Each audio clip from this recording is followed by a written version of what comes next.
Mic check, 1, 2. Great, lovely. All right, sorry for the delayed start, but let's get started. This is the Climate Justice Through International Law, high-level dialogue on the proposal for an advisory opinion from the International Court of Justice. So if this is not the room you're supposed to be in, this is where we are. All right, so I am Kalain Hosein. I am a weather anchor and journalist from Trinidad and Tobago. That's in the Caribbean. I've been covering weather, climate, and the environment for the last 3 years.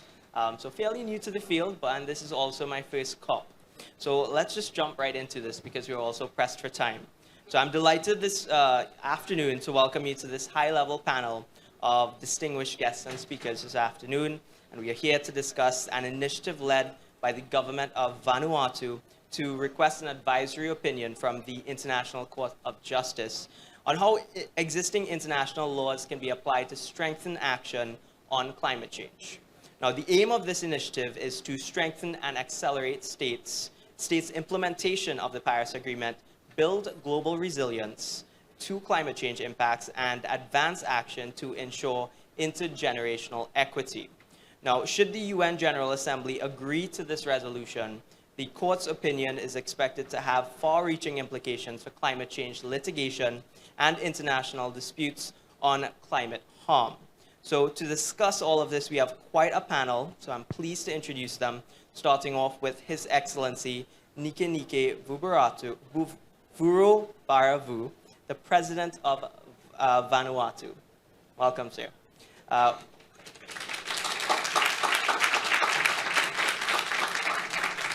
I'll introduce the rest of the panel first. I'll introduce her. Yeah. It's okay. We're all excited to speak today. Next up is the Secretary General of the Commonwealth, the Right Honourable Patricia Scotland King's Counsel. We have His Excellency, well, we were supposed to have His Excellency Sir Angel Whipps Jr., the President of Palau. We have the Prime Minister of the Bahamas, the Honourable Philip Davis King's Counsel. Dr. Christopher Bartlett, the head of the International Climate Diplomacy. There we go.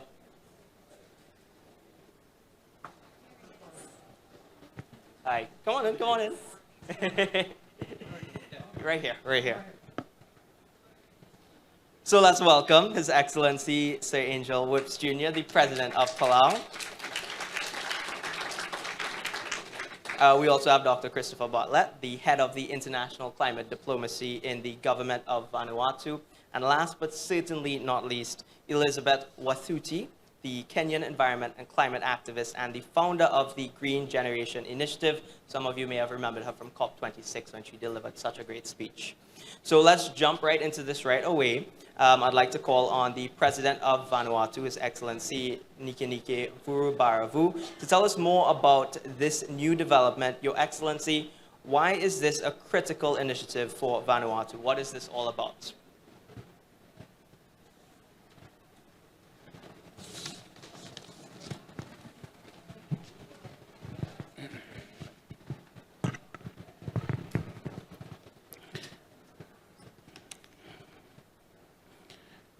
Thank you very much, MC. Your Excellencies, distinguished delegates this evening. Climate change and the protection of the rights from the climate crisis is a very important issue for all of us. It is clear that the climate change negotiations process over the last 30 years has moved at a pace that does not reflect the devastations experienced every day in our communities by our families. Our most vulnerable are just being impacted. Their fundamental human rights are being undermined. Lives are just being lost. This is a crisis that I and my family are experiencing firsthand in Vanuatu. On my island of Malo, in the northern Vanuatu. We plant yams this month, in the month of November every year. This month coincides with the beginning of the cyclone season. We do this so that by the time the critical yam vines start to grow, the cyclones season, making our yams incredibly vulnerable to destruction.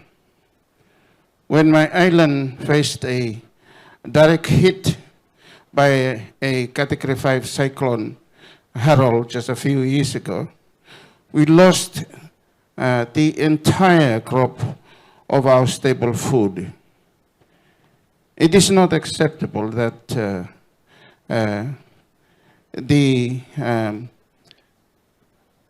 the brick walls of my family house on my islands was also completely destroyed during the last Category 5 cyclone.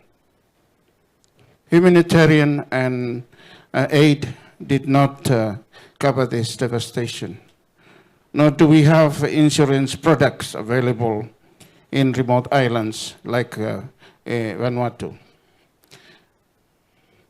Families are left to bear the brunt of the problems caused by others. The 1.5 degree threshold for safe communities and sound human rights. That is why, ladies and gentlemen, Vanuatu, alongside a global coalition of parties to the Paris Agreement, launching a thing at the United Nations to seek a set of international laws in which state parties have already agreed to obligation to prevent activities that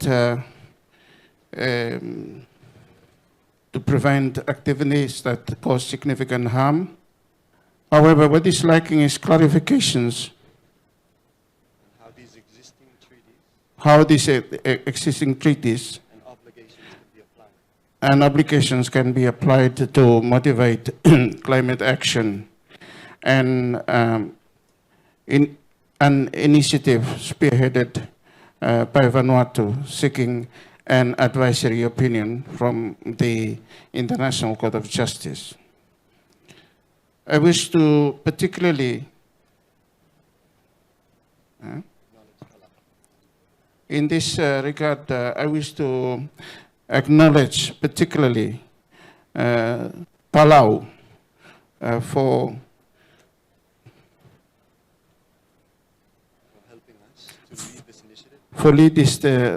helping us to lead this initiative 10 years ago.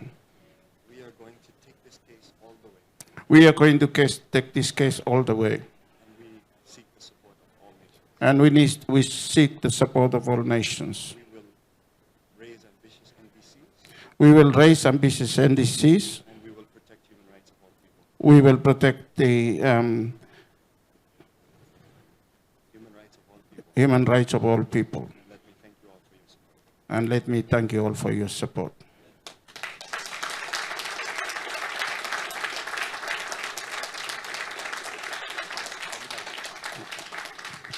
Thank you, Chairman. Thank you very much, Your Excellency. So I'd just get right along, and I'd like to ask the Right Honourable Patricia Scotland, King's Counsel, Secretary General of the Commonwealth, to please deliver her keynote address. You would like to come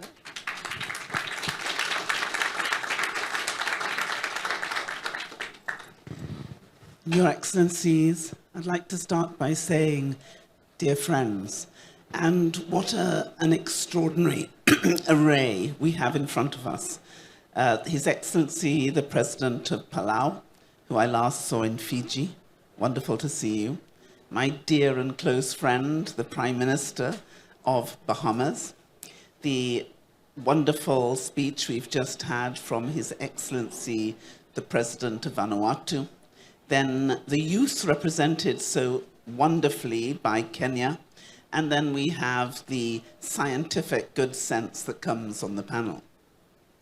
But what you see before you is really a high quality representation of the Commonwealth and friends. And we have to understand that we really need our friends at the moment, because what Vanuatu's president has just described so eloquently is the reality for many of our member states. The Commonwealth has 56 member states, 33 of them are small, and 25 are small island developing states. Since 1989, the Commonwealth has been clear. When we met in Langkawi, in Malaysia, that climate change was an existential threat. And if we didn't do something about it, we would have all the consequences we've seen in the last 30 years. And I think it's important that we listen to actually the pain that is being experienced by our families who are losing their lives and losing their livelihoods. And so perhaps I should just put it in context as to why I absolutely understand the position of our small states. Many of you will know that I hail from the small but beautiful island of Dominica in the Caribbean.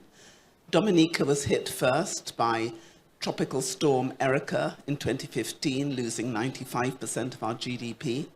Then again by Maria in 2017, using 226% of our GDP. And that hurricane was the biggest the world had ever seen until Dorian hit the Bahamas and devastated it. So on this panel, we have people who not only understand the devastation of the Commonwealth and the devastation that comes from climate change, we've tasted it and we understand it, and our families have experienced it. Just, I suppose I haven't shared this before, but in Dominica, my family lost every single home they had. And many still haven't rebuilt because of the time it takes.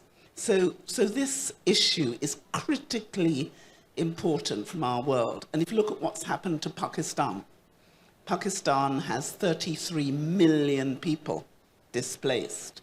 16 million of those are children. $40 billion worth of damage. And the place underwater is bigger than the size of the United Kingdom. So this is Armageddon. So anyone who doesn't believe that this is an existential threat, then they need to look at the facts. So what Vanuatu is doing now, by asking for this decision, this advisory opinion from the ICJ, can really be understood. Because what we need is clarity. There's been a lot of dispute, a lot of debate. And now we're going to have a legal opinion. And the issue for the Commonwealth is that we always believe that where there is dispute and dissension and disagreement, then the place you should go for clarification is the ICJ. Because then the ICJ can listen to all the arguments for and any arguments against, and then we will have clarity. So I'm not surprised when I looked at the list of countries signing up to this initiative that they were predominantly the Commonwealth countries, because they come from the global south and they are those who are suffering the most. But what I would say to everyone, whichever side of this argument you are on, sign up, support the request for the ICJ's determination, because whether you are for or against, the only way we will get clarity is if we have a determination by the court. So I really want to congratulate all the countries who are pushing for this. I know Palau, you were first, supporting Vanuatu, and I know that all the countries out there want to have the answer to this question. And I think we have no more time. We're at code red, and we need to move, and we need to move now.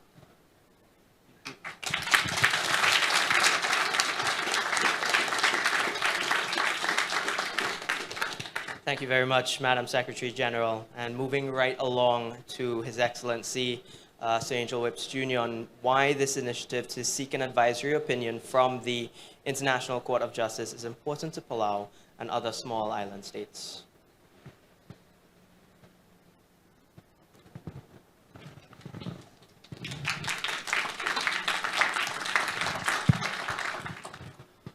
Ali, and good afternoon.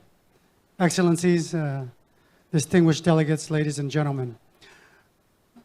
You know, I said yesterday that the torture must stop. For Palau, just like any other state, it's the storms that destroy our homes, it's the water that disappears with droughts, it's the high temperatures, it's killing our jellyfish. It's every single way you look at it, it is real and it's happening. And I agree totally with Vanuatu when he says we're moving at a very slow pace. We need action. And I think sometimes to get action, to get clarity, we need the rule of law and our court systems to help us clear that up, that issue up. This initiative is about asking for clarity, but asking for justice. It's time that we hold the biggest emitters accountable and responsible for the effects of climate change, and that we come up with solutions and change our behaviors and change our actions. So I'm here to support Vanuatu in carrying this torch. We have a saying in Palau that goes like this. It says, "Ik kamu."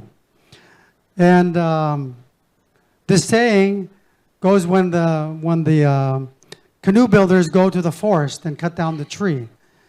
And when they cut down the tree and it falls in the taro swamp, it's very hard to pull it out. So you need one voice and everybody chanting together to say "Ik kamu" to pull it out of the taro swamp and get it carved into a canoe. And I think that's what we need as the Commonwealth states and all small island states working together to bring these issues forward. I just want to share that Palau joined our friends from Tuvalu and Barbados, Barbuda, Antigua and Barbuda on the initiative for COSIS, which is the same issue. We must hold those who are causing this destruction accountable. And really to hopefully help them change behavior. Because we can only do so much as island states. We preserve our oceans. We protect our forests. We're doing everything we can to reduce our carbon emissions. But we can only do so much. We need to do it together. And Vanuatu, thank you for leading the way. And we're behind you 100%. Thank you.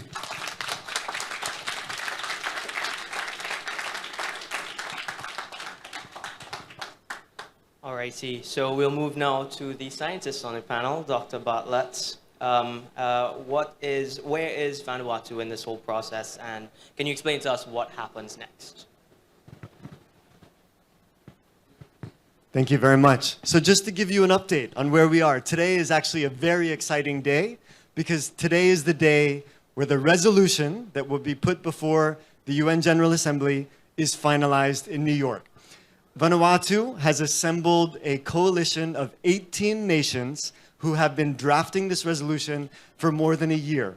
Those nations include members from the Caribbean, from Africa, from Asia, from the Pacific, and from Europe. We are so pleased that today they have agreed on the text, which will be maximally appealing to as many UN member states as possible.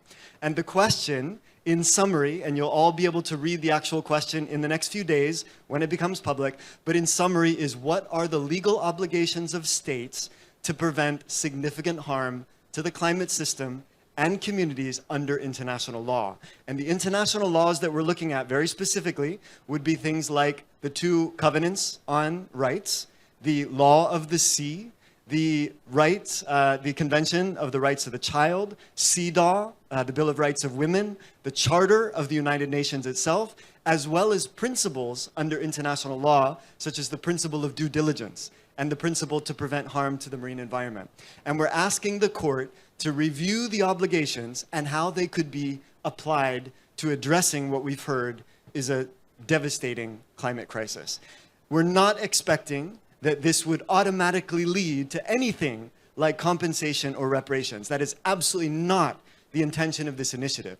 Rather, the intention is to inspire all states to use maximal ambition so that we can reduce emissions, keep the planet below 1.5 degrees, and protect fundamental human rights. So with that, I think we would all like to see the question. There is a website, it's vanuatuicj.com. And in the next few days, certainly at this COP, the world will be able to see the question that will be voted on, likely in December or January, by the membership of the General Assembly. All states will have an opportunity over the next 3 weeks to provide feedback and comments on the question, which may be incorporated before it goes to the actual vote. That means all states, whether you're concerned or not concerned about legal obligations, you will be able to provide input into this very important question. So far, the coalition has achieved endorsement of 86 nations. So the 18 that have been drafting and another large group from the Africa, Caribbean, Pacific, Asia, and Europe, Latin America, have now given their endorsement to the process. So the requirement for a simple majority in the UN General Assembly is very nearly met. So with that, thank you so much.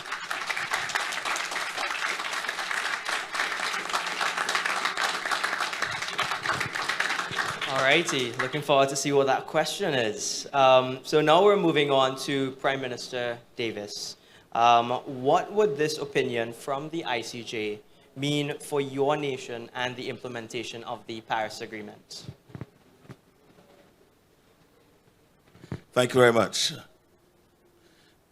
For my country, let me just start off by saying to you here, as I stand here, at this very moment, my islands are being battered by a hurricane, Nicole.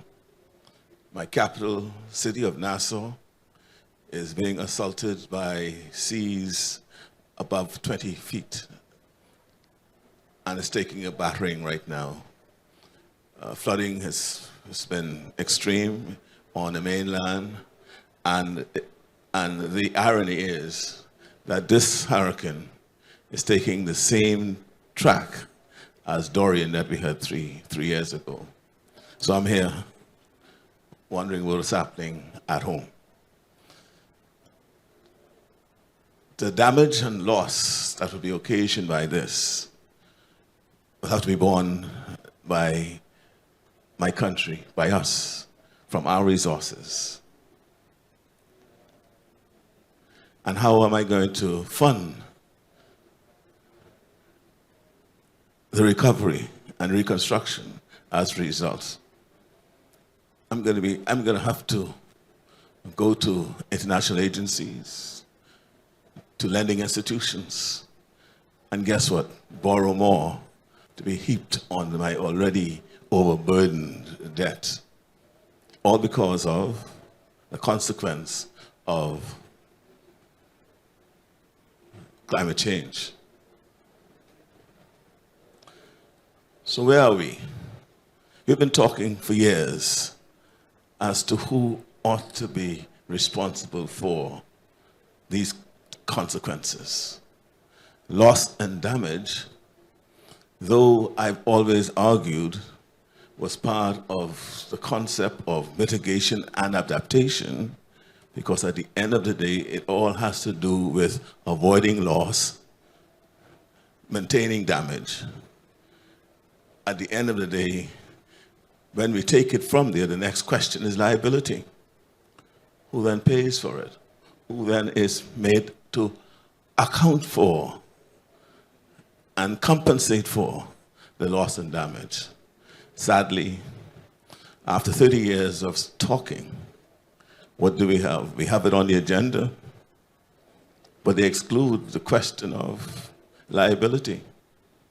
So I don't want to say the bad actors, or should I say the countries that are responsible for the emitters around the world, the multinational companies that depend on fossil fuel to earn their major profits. We hear about the oil industry earning about, $3 million a day in profits, and perhaps 52 trillion was the last numbers I saw. Are they to be made responsible? And they keep kicking the can down the road. And so, for me, and for my country, an advisory opinion will settle some questions. Questions such as, in legal terms, we call it locus standi. Who would have the right to initiate actions in the local courts or even in one of the other international agency? Who would be made responsible? Those are some of the questions that could be resolved from this advisory opinion that's being sought. And at the end of the day, it could pave the way for the proper litigation against some of the oil companies maybe. And let us not think about it, because I think there are persuasive precedents. And I say persuasive because it may not be on all fours, but you know about what I call the tobacco litigation. Tobacco was considered to be a harmless habit for persons until it was discovered that smoking could result in harm to your body, in particular cancer. And what happened? So class action suits began springing up, and tobacco industry was made to account and pay for the consequences of their manufacturing, promoting, and sale of tobacco. So if we, as I say, persuasive authority to suggest that if the oil company, if we continue to produce oil, if we continue to cause, to increase our carbon footprint, and the result of that is the loss and damage we're suffering, should we not consider using that as persuasive authority to suggest that emitters ought to pay for the loss and damage? And so I welcome, and we will be endorsing and supporting the resolution for the advisory opinion.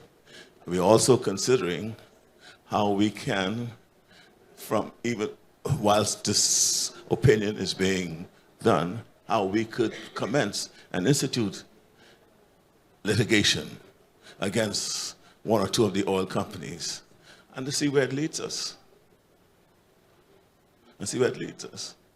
Because I'm here now wondering about what is this going to cost me when I get home. I'm hoping I lose no lives. I know we'll have damage, flooding and wind damage. But what is that going to cost me? Infrastructural damage. And I have to go looking for resources to recover. And why? Because of the act of others that produces the catastrophe that we in our small island states suffer. So I welcome the initiative.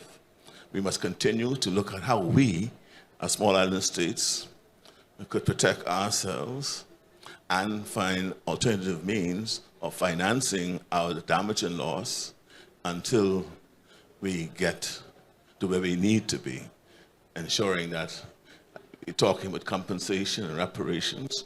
That's where it may have to be at the end of the day.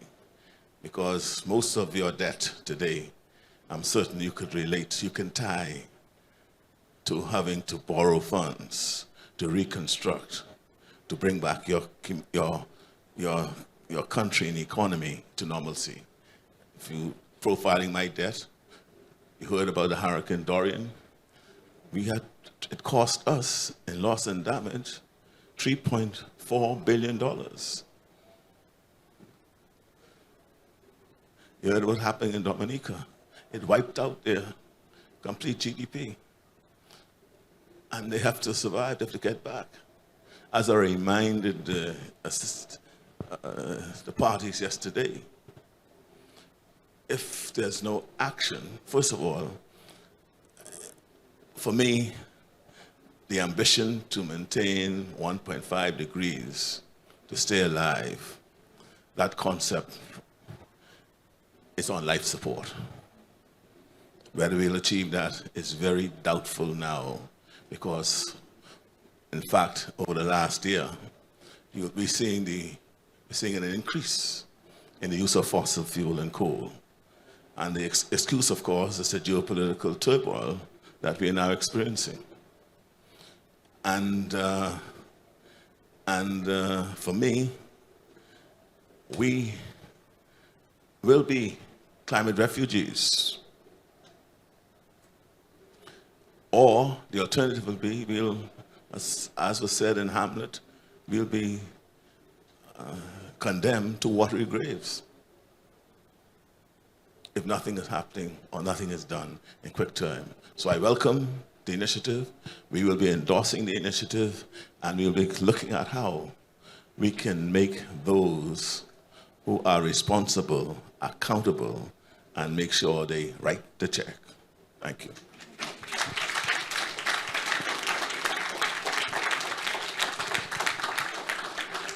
Thank you very much, Prime Minister. And you have no idea how connected the Caribbean is. That same system, Nicole, flooded St. Lucia a couple of days ago. And right now, Trinidad and Tobago is currently also being flooded. I saw pictures of my home just now underwater, and people are in boats right now trying to get away from washed away roads and all of that. And that's happening right now. Same with Tropical Storm Nicole. So moving right along to Ms. Wathuti. Does this ICJ proposal resonate with what you think young people want?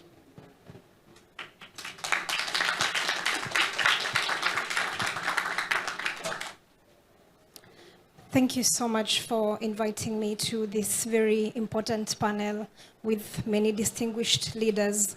This year, I am here at COP27 with a delegation of 35 young climate leaders from across the African continent. And the reason we are here at this COP is because we are horrified and heartbroken witnessing the devastating impacts caused by climate inaction to our people.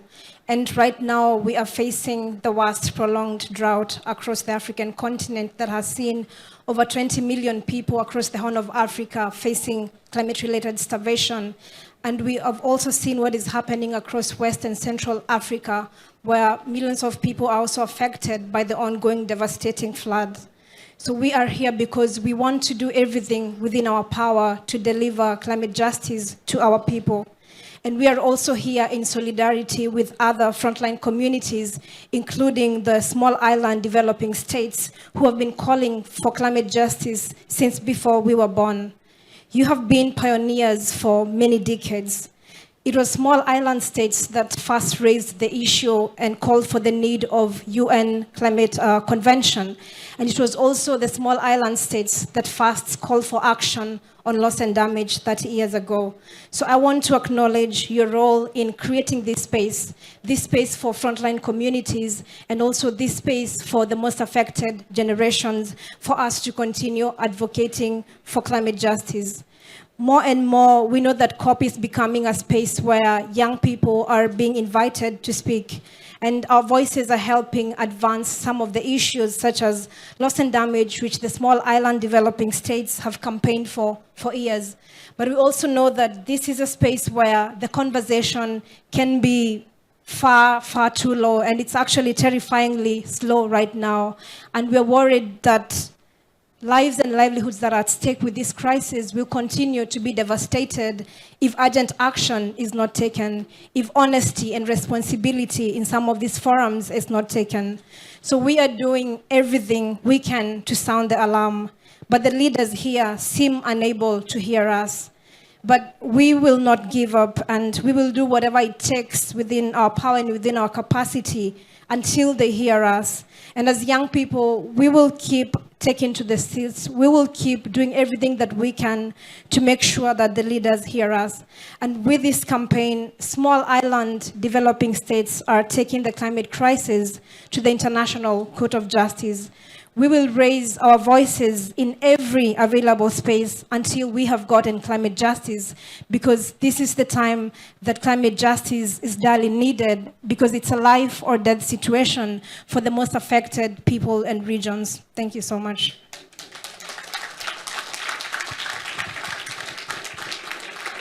All right, thank you very much, Elizabeth. And now we'd like to excuse President Sir Angel Whips. I understand you have another event to go to, packed schedule. All right, so thank you so much for participating on this panel.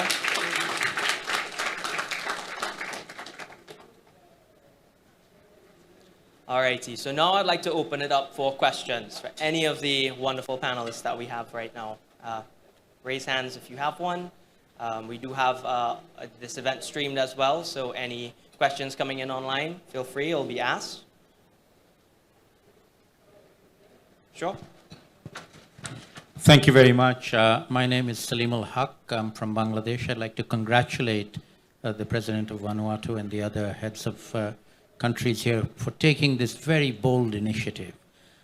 In the UNFCCC, we have taken this issue of loss and damage as far as we can, but we have to build everything by consensus. The polluters are sitting across the table, and if they don't agree to something, then we cannot get an agreement. Fortunately, here in COP27, we got them to agree to adopt an agenda item. So we do make progress, but it takes a long time. So we need to look at other things, and I'd like to congratulate Vanuatu for taking this to the General Assembly, where we can win with a majority of votes, and hopefully we will get that during the... Can I just ask perhaps for a clarification on what the expectation of the opinion would be? Are there other similar opinions that have been given in the past, and what has happened with them? Thank you.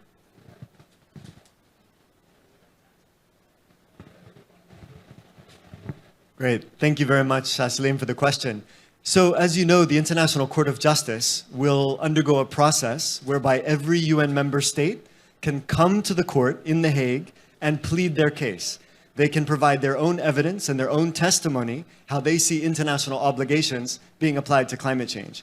And then the International Court of Justice will provide a non-binding guidance on the question that was asked. And so the expectation then is that that advisory opinion can be used by all nations to increase their ambition. Other advisory opinions have been incredibly useful. You know, the International Court of Justice has provided advisory opinions on denuclearization. They've provided opinions on decolonialization. And those opinions are very active in shaping behavior of states. And so the expectation is that hopefully, by the time we come to the next COP, we're not talking about those things that are non-negotiable legal obligations, and we can move forward with the decisions that are absolutely required. Do we have any more questions? What's the best way to get this here?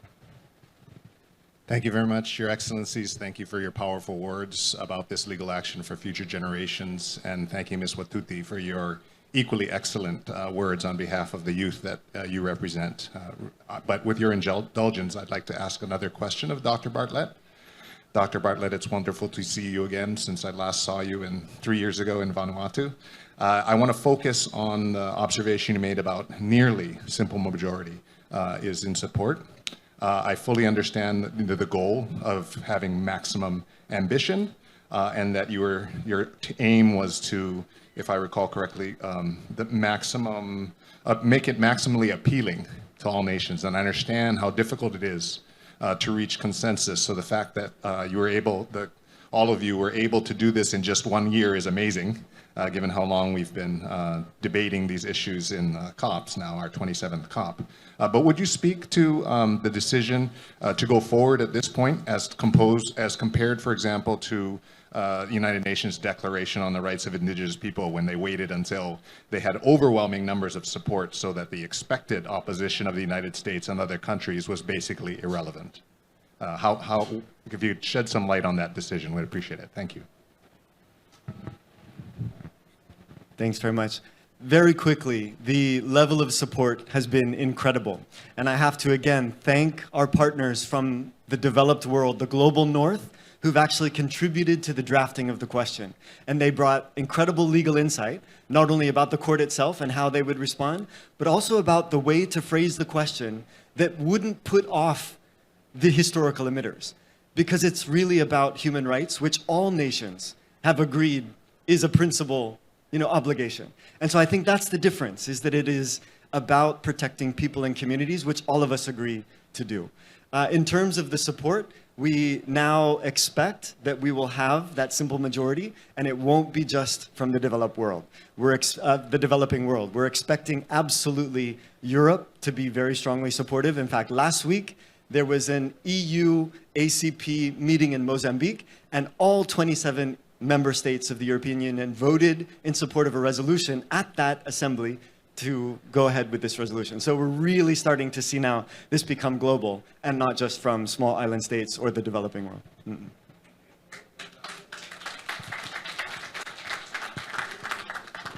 All righty, do we have any more questions from the audience? Yeah, thank you, Excellencies, and everyone on the panel. While I applaud the effort that this alliance is seeking and building, I can't help but to think about the growing concern around the world of the reality that as we make these moves for progress, there are countries using very clever ways of stymieing and sometimes outright thwarting these efforts by implanting other countries or decision makers inside of the collective to figure out ways to foil your ways forward. How, with that growing concern and those possibilities, how does this collective seek to address that and prevent any of that sort of pervasion going in to presenting your cause to the International Court of Justice?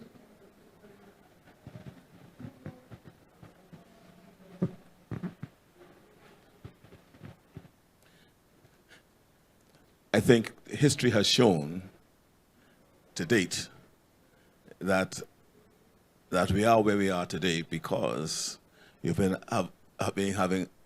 having actors that have been thwarting the goal of reversing the carbon footprint, the goal of seeking compensation for loss and damage. That has been a perennial issue. There will always be your detractors. The answer to that is remaining focused, remaining committed, and ensuring that you engage persons and hoping that they become altruistic in their goal like you may be. And I think it's just remaining focused and to not be distracted by those, what I call planted agents. We've had that before, haven't we? The Secretary and I are reminiscing about the same thought about planting agents amongst you. But to overcome that, just remaining focused and continuing engagement in all those who you believe to be detractors. You want to? Can I say how much I agree with the Prime Minister to this extent? We've been on this journey for a long time. And if you look back at 1989, which I know was before some of us were born, everyone said when the Commonwealth made the commitment at Langkawi to address climate change that we were crazy, that this existential threat that we spoke of did not actually exist. And it was a figment of our nightmare, and therefore it should not be addressed. None of us gave up. And we kept on fighting, and we kept on fighting. And what's been wonderful is the Commonwealth is a very broad church. And to have got all of those countries in June to say the following: 1, we are committed to addressing climate change. 2, loss and damage must be on the agenda, and that we are all going to continue to drive to keep that 1.5 alive. It was the Commonwealth in 2015 in Malta which came up with enforceability, 2 degrees, and a 1.5 aspirational target. The Commonwealth countries, of then 53 countries, agreed it. Paris, in December, 1 month later, agreed. So no one on this panel is giving up. This ICJ request, I certainly understand, is a real moment of hope. And that's why I say, whichever side you are on in the divide, this is a question which needs to be asked, and I hope it will be validly answered. And it's very encouraging that so many have already signed up to have 86 nations saying, we want to ask this question and we want an answer to it, is really great. If all of the 28 states, now actually 27 states of Europe, say that they are with us, then it looks like Vanuatu may be over the line. And a bit like rugby, we hope the Pacific win.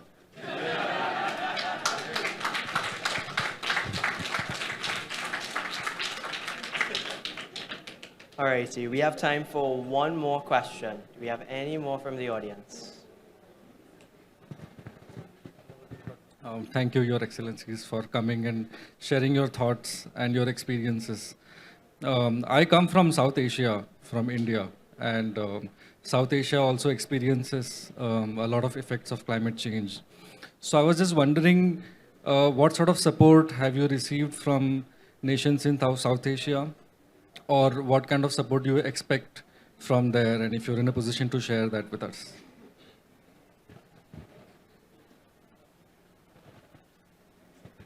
Well, I think I'm very pleased to see, if you look on the list, that Bangladesh is there. I would be very interested to see what, for example, Pakistan, who is suffering so desperately, will say in relation to this. We've had strong support always from all of our colleagues in and from Asia. They have been with us hand in glove all the way through in the Commonwealth, and I would be very surprised if they desert us now.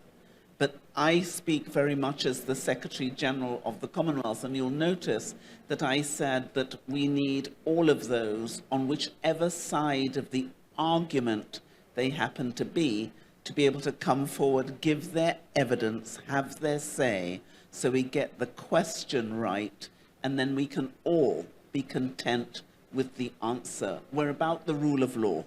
We're about fairness. We're about inclusion.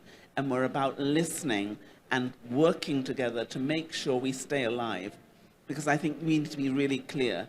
This is a fight for humanity. It's a fight to save our world. There is not a plan B. There's only one Earth, it's ours, and we have to fight for it and fight now. And I say that because I feel so strongly about what's happening in my region, the Caribbean. My country, Dominica, is also flooded. Someone died yesterday from it. This is as real as it gets. And those we love are putting at risk their lives and their livelihoods. And we cannot close our eyes, none of us. This is our time.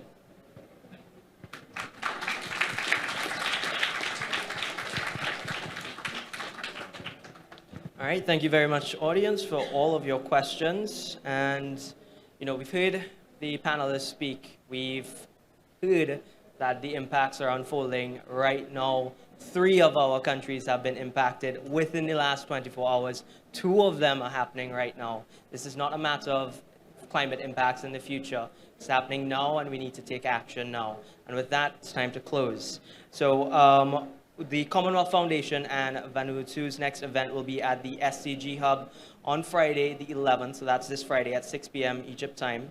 And the event is entitled Small Islands, Climate Justice and International Law, Raising Ambitions for the SDGs and the Paris Agreement Commitment. So please join us. And you can continue this conversation by joining the Foundation's digital discussion platform. It's an innovative online discussion space for activists, practitioners, artists, and civil society leaders to network, share ideas, and build solidarity around issues we've discussed today. And I encourage you to join. We'll end today's discussion with the ICJ song performed by Vanessa Kwai, Stan Antas, and Sheila Wills, star musicians of Vanuatu.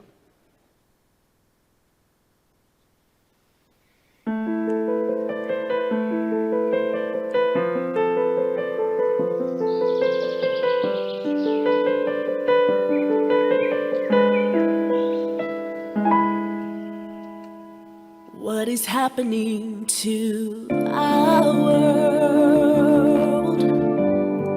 Have you ever stopped to notice? What does it take for you to see lives are being lost? With all the storms raging, corals dying, ocean levels rising, it's a threat to our human rights. Fossil fuels burning us past 1.5 degrees. What are we gaining from this madness? Of people are in danger. We're calling out to you, International Court of Justice, an advisory opinion on human rights and climate change. We're calling out to you, United Nations, leaders of today, protect the rights of the human race. We're calling out to you. Yeah, we have a duty to all of mankind. Legal obligations must stand to defend our rights. This chance to get clarity from the International Court of Justice on the legal obligations in a struggle for survival with a million voices. Save the Paris Agreement, everyone must act. So better mankind, wake up now, it's not too late. Raise your voices up, speak for the children of tomorrow. With every forest burning, every person moving, every day is passing by, and time is running out. Bit by bit, the world is heating over, and it seems to never end. We're calling out again. We're calling out to you, International Court of Justice, an advisory opinion on human rights and climate change. We're calling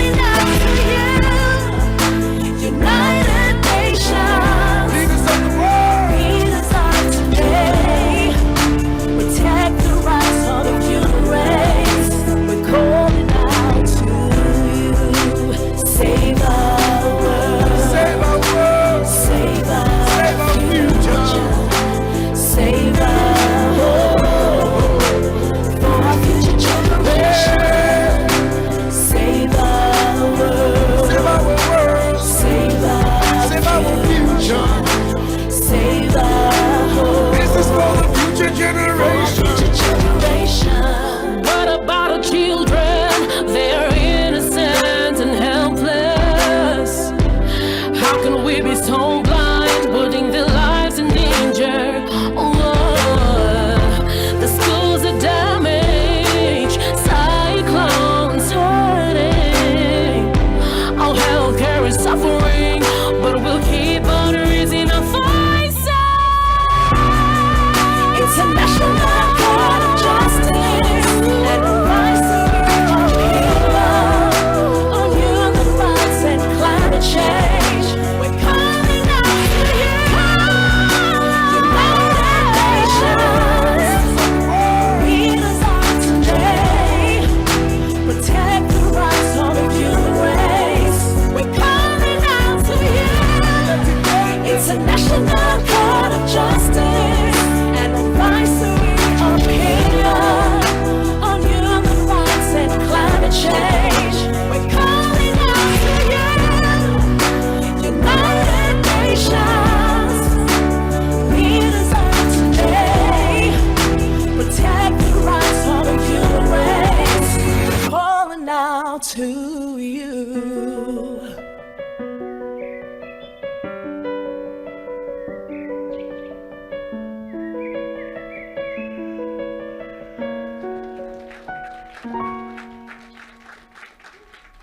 All righty, thank you very much. Goodbye.